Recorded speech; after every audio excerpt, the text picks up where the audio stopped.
Evet arkadaşlar, RC Mutfağı'na hoş geldiniz. Ben El Profesör.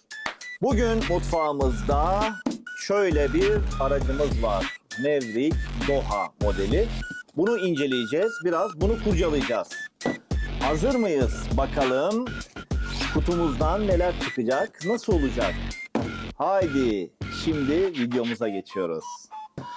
Evet arkadaşlar, şimdi paketimizi açıyoruz. Şöyle dikkatlice açtık. Ve kutumuzun içerisinde bakalım neler çıkıyor. Kuru kafamızda her zaman olduğu gibi bizi izlemeye devam ediyor. Şimdi şöyle bir kutumuzun kartonu. Yine aynı şekilde bir karton daha ve minik dev. Küçük dev de olabilir. Efsane bir araç çıktı. Evet arkadaşlar, kutumuzu açmaya devam ediyoruz. Bakalım neler var kutumuzun içinde. Başka bir şeyimiz yok. Evet, böyle bir kumandamız var. Harika. Oo, bir adet manuel kitapçığımız var. Evet, bakıyoruz. Böyle güzel bir kitabımız var. Buyurun. Şimdi tabii burada kitapçığımızda bir takım İngilizce olarak yazılar yazıyor. Bunları alanlar herhalde okuması lazım. Tabii toplumumuzun en büyük sıkıntısı zaten okumama alışkanlığı olduğu için buna önem göstermeliyiz. Evet, bir adet küçük bir tornavida çıkmış içerisinden. Bir adet mini bir USB şarj aleti. Harika. Şöyle bir adet ne var? Tekerlekleri söküp takmak için şöyle bir T anahtarımız var. Evet. Bu da güzel. Tekerlekleri söküp takmak için kullanılıyor. Şurada yine kep pimlerini kaybedersek diye yedek olarak koymuşlar. Şimdi bir tane tornavida, bizim buna ihtiyacımız yok. Şimdi arabamızın içini açalım. Arabamız bu arada gayet güzel arkadaşlar, bakınız. Oh yeah. Harika. Alt taraf, yani şasimiz alüminyum. Güzel. Aktarma organlarını hep şey yapmışlar, böyle metal yapmışlar. Genelde bu boyuttaki araçlarda böyle pek metal aktarma organı olmuyor. Evet, şimdi kep pimlerimizi çıkartalım. Bakalım aracımızdan neler çıkacak. Evet, burada sadece ön tarafta kep pimleri var. Arka tarafta şu şekilde bir vel tekeri, yani teker, 5. teker, yani araba önünü kaldırırsa takla atmasın, geriye devrilmesin diye bir teker koymuşlar. Burada 4 tane lastiğimizin yanı sıra bir tane de istepne lastiğimiz var. Bu istepne lastiği gerçekten işe yarar. Yani lastiklerimizden herhangi birine bir zarar gelirse bunu yedek olarak kullanabiliriz. Öyle bir şeyimiz var. İçerisinde 2 tane muhteşem bir şoförümüz var, pilotumuz var. Yarış pilotu, efsane. Hatta şu anda arabanın içinden bakıyormuş gibi yapıyorum. Evet, gayet güzel gözüküyorlar. Üst tarafta 4 tane yol aydınlatmak için LED far koymuşlar. Bu da güzel. Arka tarafta bir tane minnak bir LED koymuşlar. Ve aracımızın içi. Evet. Burada bir adet kablo var. Bu kablo şu üstteki lambaları yakmak için kullanılıyor. Bir kablo daha var, bakınız burada. Bu bir kablo da arka taraftaki şu tek LED'e gidiyor. Şimdi onları göstereceğim. Şurada görmüş olduğumuz parçamız, yani üzerinde bir switch olan, on off düğmesi olan parçamız ESC'miz ve bu ESC'mizin açma kapama düğmesi. Bu arada ESC derken bunların içerisinde kullanılan ESC ve alıcı, kumanda alıcısı 3 in 1 diye geçiyor. Yani içerisinde aynı zamanda kumandanın alıcısı da mevcut. Burada bir adet minnak bir lityum iyon bataryamız var. Evet. Şöyle ufak bir lityum iyon bataryamız var. Bakalım kaç miliampermiş? Evet, 600 miliamper. Ve 600 miliamper 7.4 voltluk bu bataryayı kullanmadan önce bunu ilk olarak şu balans kablosundan şarj aletimizin soketine takıyoruz ve taktıktan sonra bunu da en az 2 amperlik çıkış veren bir USB adaptöre takıyoruz. Cep telefonu adaptörlerimiz olabilir bu konuda. Yalnız bunda şöyle dikkat edilmesi gereken bir şey var. Kuralımız var. Bunu öyle tutup da hani laptoplara falan veya işte basit USB düşük voltaj veren USB çıkışlarına takmamak gerekiyor.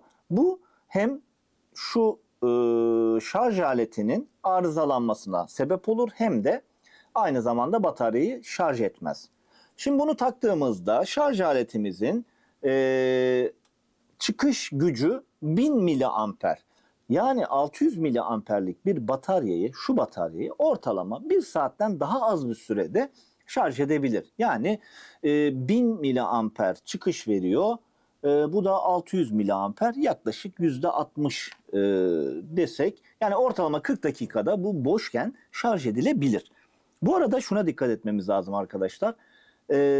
Daha önceki programlarda söylemiştik, hatırlarsanız.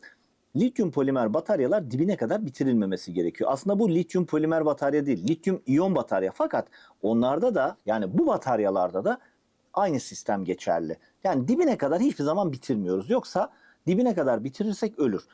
Burada şu minik aracımızın ESC'si aynı şekilde cut-off özelliğine sahip. Yani kritik voltaja geldiği zaman otomatik olarak kesiyor. Durma özelliğine sahip ama biz işte böyle bir durumda üzerinde takılı bırakırsak veya hiç şarj etmeden bekletirsek bataryamız ölmüş olur. Buna dikkat ediyoruz. Evet, şimdi aracımızı biraz daha incelediğimizde içerisinde şöyle bir 370 ebatında bir fırçalı motorumuz var. Fırçalı motor ama yüksek torklu bir motor. Ve aynı zamanda bu motor ısınmasın diye üzerine bir adet jantın, kumandanın ve kaportanın rengine uygun olarak buradaki arabamız yeşil olduğu için yeşil bir motor soğutucusu söz konusu. Yani bir alüminyum parça. Evet, aracımızın şöyle çok güzel, minnak, metalden bir amortisörü var. Gördünüz mü? Amortisör, çok güzel bir amortisör. Bu kısımda üst şasemiz, yani alttaki şasemiz alüminyum ya. Aynı şekilde herhangi bir darbede gövdede yamulma vesaire olmaması için bakın şurada konulan, biz buna upper plate diyoruz. Upper plate. Bu da aynı şekilde metal. Yani darbelerde vesaire birazcık mukavemet sağlıyor. Aynı şekilde şu kısım, yani ortadaki, bu araç bu arada 4 çeker bir araç. Şimdi ortadaki kısımda arkadan öne giden bir ana şaft var. Bu ana şaft da yine aynı şekilde metal. Yani aslında bu araç tamamıyla profesyonel, boyutuna bakmayın. Tamamıyla profesyonel bir RC araç. O sebepten dolayı bu aracımızı da her zaman olduğu gibi kullanım sonunda mutlaka ve mutlaka ne yapıyoruz? Temizliğini ve bakımını yapıyoruz. Üst kaportamızın üst kısmına bakın böyle çok güzel şeyler koymuşlar. Harika bir görünüme sahip.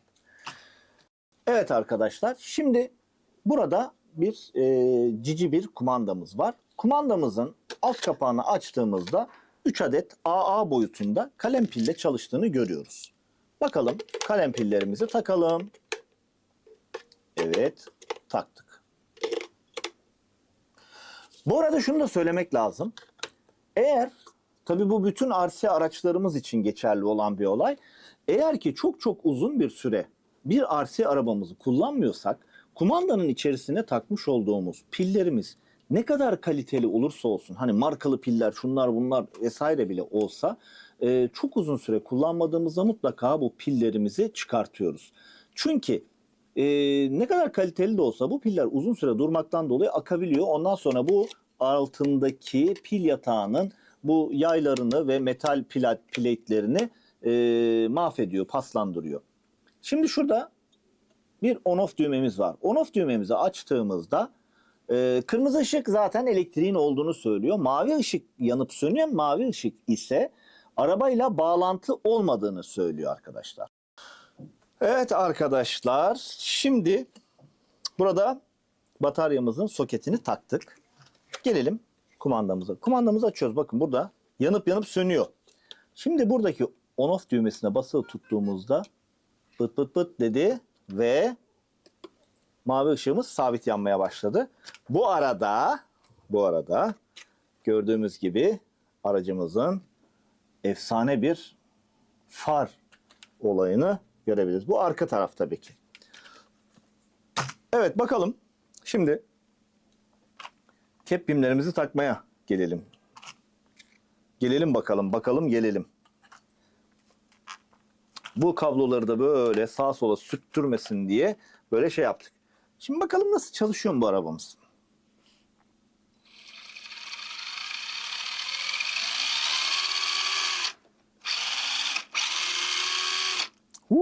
Harika.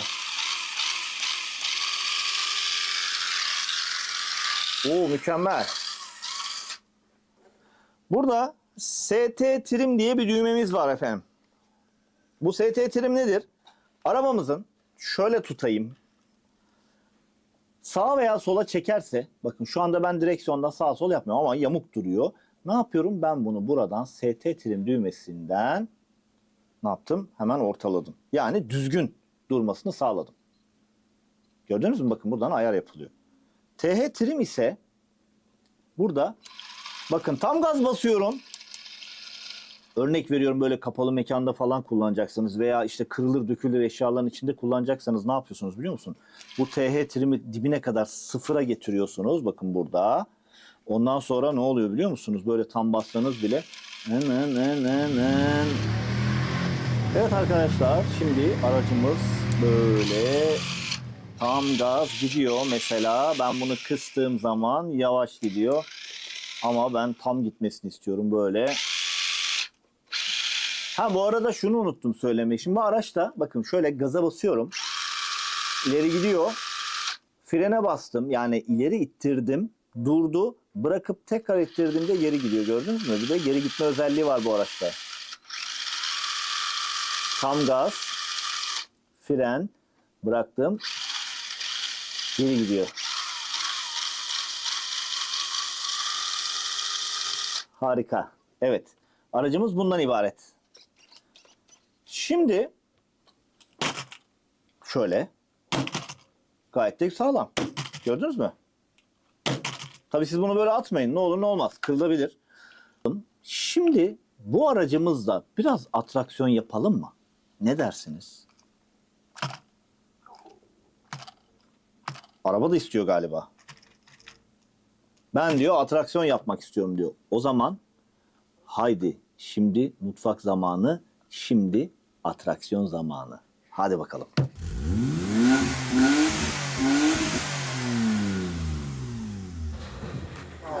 Evet arkadaşlar, şu anda aracımızı bir de sokakta görüyoruz. Bakıyoruz nasıl kullanılıyor. Evet, nasıl gidiyor.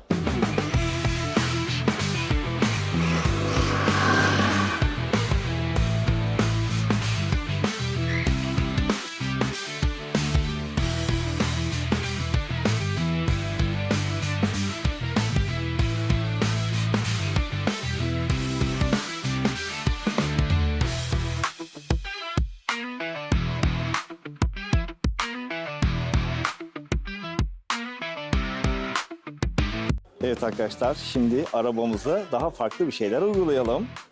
Bakalım neler yapabiliriz. Haydi. Araba burada dursun. Ben geliyorum.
Evet arkadaşlar, arabamız halen tek parça halinde.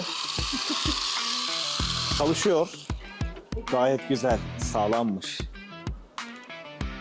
Hadi bakalım, şimdi mutfağa dönüp bir inceleyelim neler olmuş. Evet arkadaşlar, şimdi birazcık dışarıda hoplattık, zıplattık. Bakalım aracımıza bir zarar verdik mi? Ne oldu, ne olmadı? Ha, bu arada lambaları yanıp sönüyor. Bunun lambalarının yanıp sönmesi demek içerisindeki bataryanın artık şarjının azaldığını gösteriyor.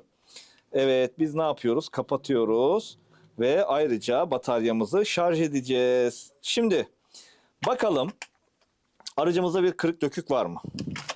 Bakıyoruz. Yok. Burada da yok. Burada da yok.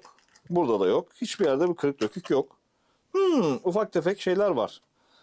Kullanımdan kaynaklı ufak tefek çizikler var. Onun haricinde herhangi bir şey yok. Zaten sapasağlam bir araç ya.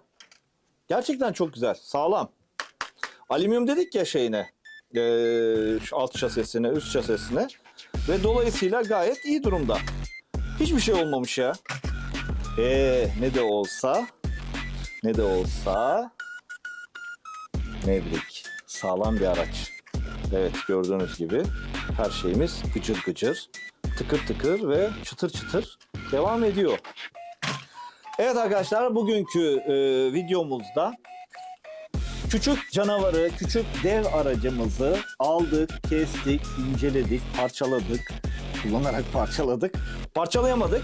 Her şeyimiz gayet güzel oldu. Herhangi bir sıkıntımız yok. Ne yapıyoruz? Videolarımızı beğenmeyi unutmuyoruz ve bizi takip etmeyi unutmuyoruz arkadaşlar. Ben El Profesör. Kendinize çok iyi bakın. Diğer çılgın videolarımızda görüşmek üzere. Hoşça kalın.